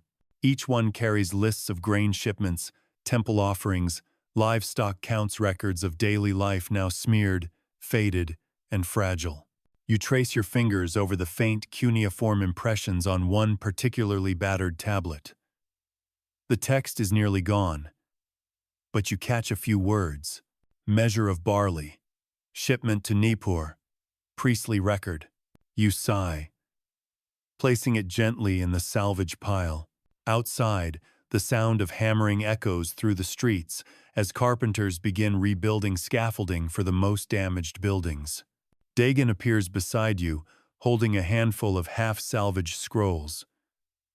"Think this one's still legible?" he asks. You glance at the reed scroll, most of it stuck together in a soggy lump. "Define legible," you reply. You both laugh again, shoulders shaking from a mix of exhaustion and the kind of humor that only shows up when you're too tired to care. By evening, the work crews disband for the day. Small cooking fires dot the city streets. The smell of roasting onions and lentils drifts upward. You and Dagon sit on a rooftop near the temple, mudball curled between your legs. The view? Still muddy, still broken, but a little more alive. The flood came.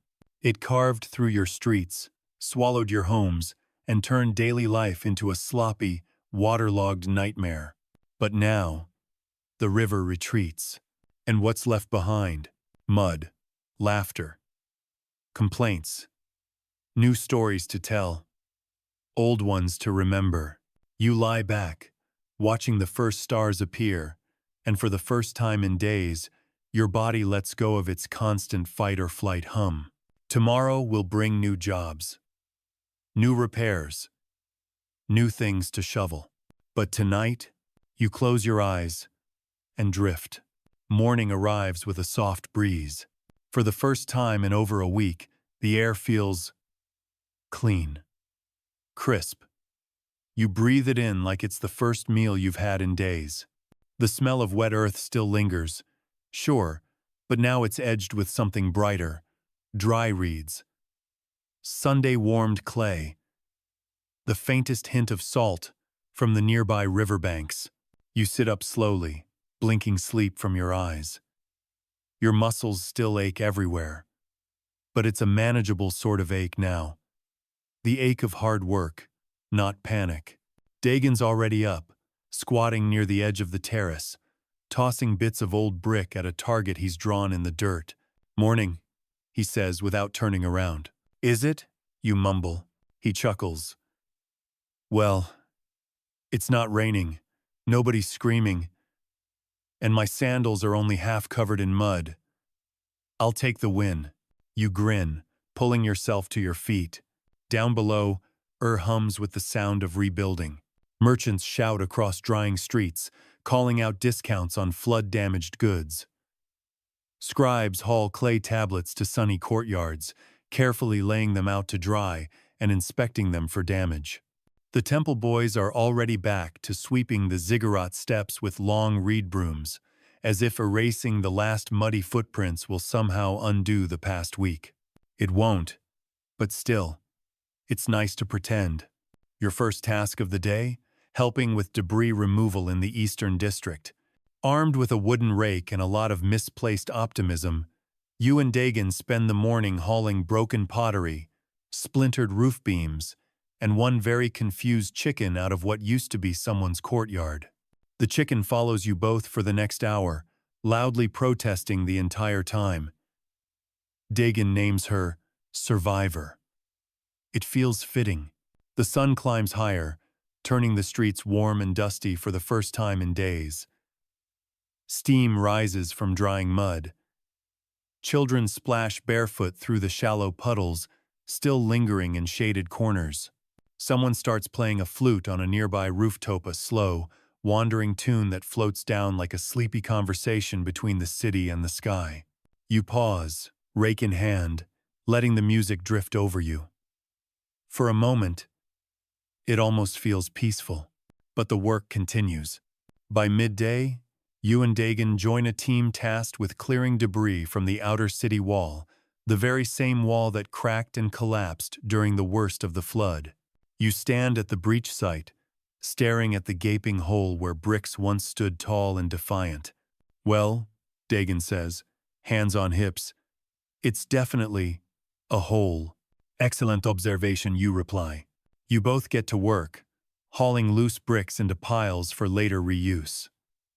The mud here is thicker, darker still, clinging stubbornly to the broken wall like it's afraid to let go. You overhear two older men debating whether to rebuild the wall with new bricks or just patch it with reeds and hope for the best. Historians still argue whether this was a practical approach or just desperate corner cutting. You mutter under your breath. Dagan laughs. You're really sticking to that historian joke, huh? Gotta find consistency somewhere. After a few hours of backbreaking labor, the temple bells ring out across the city. A signal. The city council is gathering in the market square for an announcement. You and Dagan drop your tools and join the growing crowd. The high priest stands atop a hastily repaired platform, his voice loud and clear despite the breeze. We stand together after the flood, he proclaims. Together, we rebuild. Polite applause ripples through the crowd. He continues, outlining plans for food distribution, temple-sponsored repairs, and of course the upcoming Festival of Renewal, to thank the gods for sparing the city.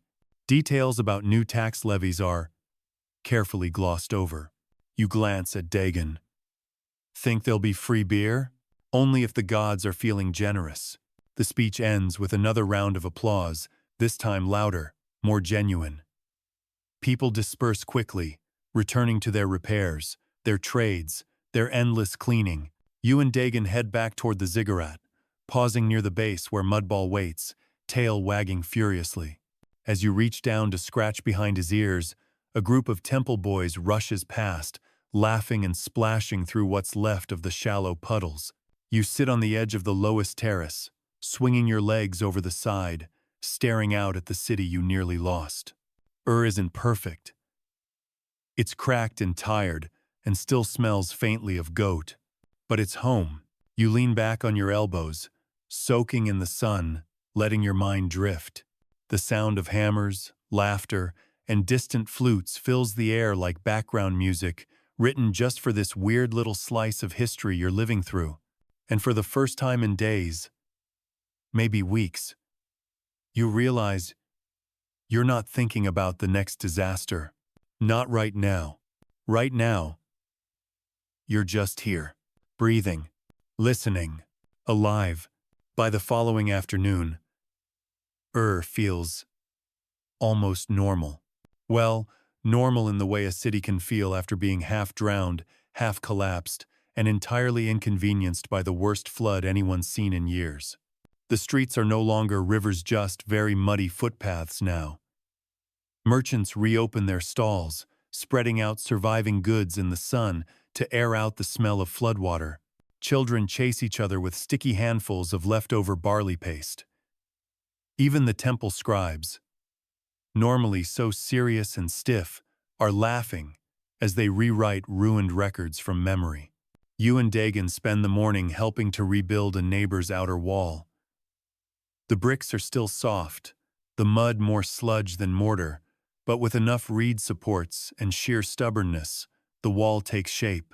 Mudball supervises from a sunny patch near the doorway, belly up, tail thumping lazily every time someone walks by. Do you think next year's flood will be worse? Dagan asks, smearing another layer of mud across a cracked brick. You glance toward the sky-clear blue, dotted with lazy clouds. Probably, he chuckles. At least we'll know where the weak spots are. By midday, a small celebration breaks out at the edge of the market square. Someone produces a clay jug of last season's date wine, still miraculously intact after the flood. Cups are passed around. The wine tastes sour and too strong, but nobody complains. People toast to surviving, to rebuilding, to having roofs over their heads, leaky or not. You find yourself smiling more easily now. Even the soreness in your arms feels different, a satisfying ache, earned and worn like a badge. The high priest, now sporting permanent mud stains on his once pristine robe, gives a short, informal blessing near the temple steps. His speech is less dramatic than usual, just a quiet thanks to Enki for sparing the city, mixed with a half-hearted joke about getting better at building flood defenses next time. Historians still argue whether that was the moment started taking urban planning more seriously. You murmur to Dagon. He raises his clay cup in mock salute. To better city planning, the sun begins to set, washing the city in warm gold and soft shadows. You sit at the top step of the ziggurat, watching the light stretch across rooftops, broken walls, and drying streets. From this height, you can see almost everything. The scattered survivors, sweeping mud from their doorways, kids chasing each other with water, soaked reed brooms, merchants arguing good-naturedly over whose storage jars floated the farthest. It's messy, loud, disorganized, but alive. Your eyes drift toward the river. The Euphrates looks calm now, its surface smooth, and reflecting the pink-gold sky like nothing happened at all. Typical. You stretch your legs out in front of you, sighing deeply. Mudball curls up beside you, resting his chin on your foot with a sleepy groan. Dagon plops down on your other side, munching on what might be the last surviving fig in the entire city. For a long while, none of you says a word, because right now, words aren't necessary. Tomorrow will bring more work, more bricks to lay, more walls to patch, more jokes about how none of this was in your job description. And of course, more floods. Someday, because this is and the river always comes back. But for tonight, you let your body relax against sun-warmed stone. You let your eyes drift, shoot. And with the soft sounds of your city breathing around you, the laughter, the distant music, the lazy splash of water retreating from doorways, you finally let yourself drift into sleep. So now, as the sun dips below the western horizon and the city settles into its nighttime hush, you let your mind soften, just like the cool, muddy banks of the river that caused so much trouble this week. The flood came, and the flood left, like it always does. And you're still here. Your muscles ache, but it's a good kind of tired. The kind that says, you showed up when it mattered. You carried bricks. You climbed slippery steps. You laughed with your best friend when things got ridiculous. You gave a stray dog a home. You pulled neighbors out of water and pulled yourself out of bed. Day after muddy, exhausting day. Somewhere below, a child sings a soft lullaby, something about river gods and floating goats. The melody rises and falls, weaving its way through the streets like smoke from a temple brazier. You breathe in, slow and steady. Let your shoulders drop. Feel the warmth of the stone beneath you. The breeze across your skin, cool and gentle now. The smell of dust, barley, and distant firewood. You did enough today. You are enough. And now, with the stars blinking awake above the ziggurat, and the faint echo of your city's laughter fading like the last ripple on a calm river, it's time to rest. Close your eyes, sink deeper, and drift, drift, drift. Good night. Historians still argue whether post-flood meals were seen as communal bonding experiences or just desperate calorie intake. Sitting cross-legged in the dirt, passing bowls around with muddy hands, you're leaning toward both. After lunch, the next task, temple archive recovery. You and a small team of fellow scribes wade into the lower storage rooms where water had breached days ago. The air inside smells like damp clay and mildew. Several rows of clay tablets sit waterlogged and cracked. Carefully, you begin sorting them, placing the driest ones on higher shelves and setting the damaged ones aside for urgent repair. Each one carries lists of grain shipments, temple offerings, livestock counts, records of daily life now smeared, faded, and fragile. You trace your fingers over the faint cuneiform impressions on one particularly battered tablet. The text is nearly gone, but you catch a few words. Measure of barley. Shipment to Nippur. Priestly record. You sigh, placing it gently in the salvage pile. Outside, the sound of hammering echoes through the streets as carpenters begin rebuilding scaffolding for the most damaged buildings. Dagon appears beside you, holding a handful of half-salvaged scrolls. "Think this one's still legible?" he asks. You glance at the reed scroll, most of it stuck together in a soggy lump. "Define legible," you reply. You both laugh again, shoulders shaking from a mix of exhaustion and the kind of humor that only shows up when you're too tired to care. By evening, the work crews disband for the day. Small cooking fires dot the city streets. The smell of roasting onions and lentils drifts upward. You and Dagon sit on a rooftop near the temple, mudball curled between your legs. The view? Still muddy, still broken, but a little more alive. The flood came. It carved through your streets, swallowed your homes, and turned daily life into a sloppy, waterlogged nightmare. But now, the river retreats. And what's left behind? Mud, laughter, complaints, new stories to tell, old ones to remember. You lie back, watching the first stars appear, and for the first time in days, your body lets go of its constant fight-or-flight hum. Tomorrow will bring new jobs, new repairs, new things to shovel. But tonight, you close your eyes and drift. Morning arrives with a soft breeze. For the first time in over a week, the air feels clean, crisp.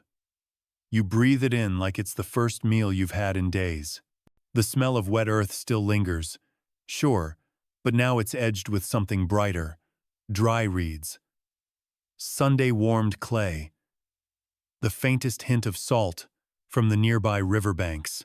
You sit up slowly, blinking sleep from your eyes. Your muscles still ache everywhere, but it's a manageable sort of ache now. The ache of hard work, not panic. Dagon's already up, squatting near the edge of the terrace, tossing bits of old brick at a target he's drawn in the dirt. "Morning," he says without turning around. "Is it?" you mumble. He chuckles. "Well, it's not raining, nobody's screaming, and my sandals are only half covered in mud. I'll take the win." You grin, pulling yourself to your feet. Down below, hums with the sound of rebuilding. Merchants shout across drying streets, calling out discounts on flood-damaged goods. Scribes haul clay tablets to sunny courtyards, carefully laying them out to dry and inspecting them for damage. The temple boys are already back to sweeping the ziggurat steps with long reed brooms, as if erasing the last muddy footprints will somehow undo the past week. It won't, but still, it's nice to pretend. Your first task of the day? Helping with debris removal in the Eastern District. Armed with a wooden rake and a lot of misplaced optimism, you and Dagon spend the morning hauling broken pottery, splintered roof beams, and one very confused chicken out of what used to be someone's courtyard. The chicken follows you both for the next hour, loudly protesting the entire time. Dagon names her Survivor. It feels fitting. The sun climbs higher, turning the streets warm and dusty for the first time in days. Steam rises from drying mud. Children splash barefoot through the shallow puddles, still lingering in shaded corners. Someone starts playing a flute on a nearby rooftop, a slow, wandering tune that floats down like a sleepy conversation between the city and the sky. You pause, rake in hand, letting the music drift over you. For a moment, it almost feels peaceful, but the work continues. By midday, you and Dagan join a team tasked with clearing debris from the outer city wall, the very same wall that cracked and collapsed during the worst of the flood. You stand at the breach site, staring at the gaping hole where bricks once stood tall and defiant. "Well," Dagan says, hands on hips, "it's definitely a hole." "Excellent observation," you reply. You both get to work, hauling loose bricks into piles for later reuse. The mud here is thicker, darker still, clinging stubbornly to the broken wall like it's afraid to let go. You overhear two older men debating whether to rebuild the wall with new bricks or just patch it with reeds and hope for the best. Historians still argue whether this was a practical approach or just desperate corner cutting. You mutter under your breath. Dagan laughs. "You're really sticking to that historian joke, huh? Gotta find consistency somewhere." After a few hours of backbreaking labor, the temple bells ring out across the city. A signal. The city council is gathering in the market square for an announcement. You and Dagan drop your tools and join the growing crowd. The high priest stands atop a hastily repaired platform, his voice loud and clear despite the breeze. "We stand together after the flood," he proclaims. "Together, we rebuild." Polite applause ripples through the crowd. He continues, outlining plans for food distribution, temple-sponsored repairs, and of course the upcoming Festival of Renewal, to thank the gods for sparing the city.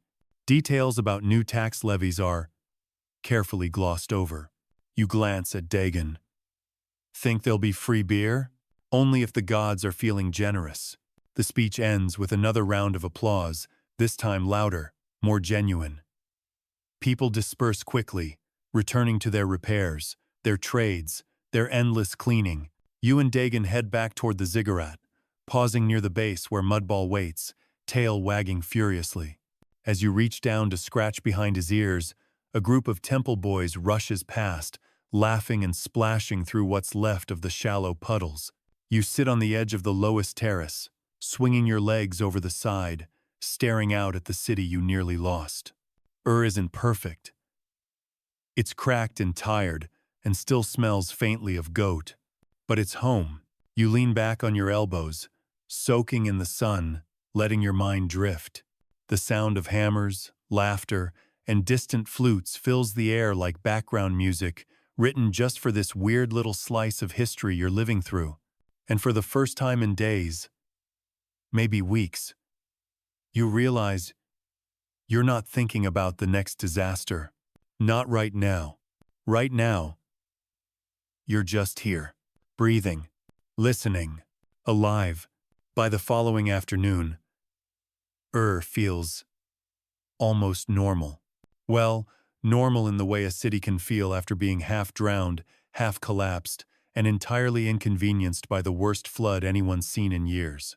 The streets are no longer rivers, just very muddy footpaths now. Merchants reopen their stalls, spreading out surviving goods in the sun to air out the smell of floodwater. Children chase each other with sticky handfuls of leftover barley paste. Even the temple scribes, normally so serious and stiff, are laughing as they rewrite ruined records from memory. You and Dagan spend the morning helping to rebuild a neighbor's outer wall. The bricks are still soft, the mud more sludge than mortar, but with enough reed supports and sheer stubbornness, the wall takes shape. Mudball supervises from a sunny patch near the doorway, belly up, tail thumping lazily every time someone walks by. "Do you think next year's flood will be worse?" Dagan asks, smearing another layer of mud across a cracked brick. You glance toward the sky-clear blue, dotted with lazy clouds. "Probably," he chuckles. "At least we'll know where the weak spots are." By midday, a small celebration breaks out at the edge of the market square. Someone produces a clay jug of last season's date wine, still miraculously intact after the flood. Cups are passed around. The wine tastes sour and too strong, but nobody complains. People toast to surviving, to rebuilding, to having roofs over their heads, leaky or not. You find yourself smiling more easily now. Even the soreness in your arms feels different, a satisfying ache, earned and worn like a badge. The high priest, now sporting permanent mud stains on his once pristine robe, gives a short, informal blessing near the temple steps. His speech is less dramatic than usual, just a quiet thanks to Enki for sparing the city, mixed with a half-hearted joke about getting better at building flood defenses next time. Historians still argue whether that was the moment started taking urban planning more seriously. You murmur to Dagon. He raises his clay cup in mock salute. To better city planning, the sun begins to set, washing the city in warm gold and soft shadows.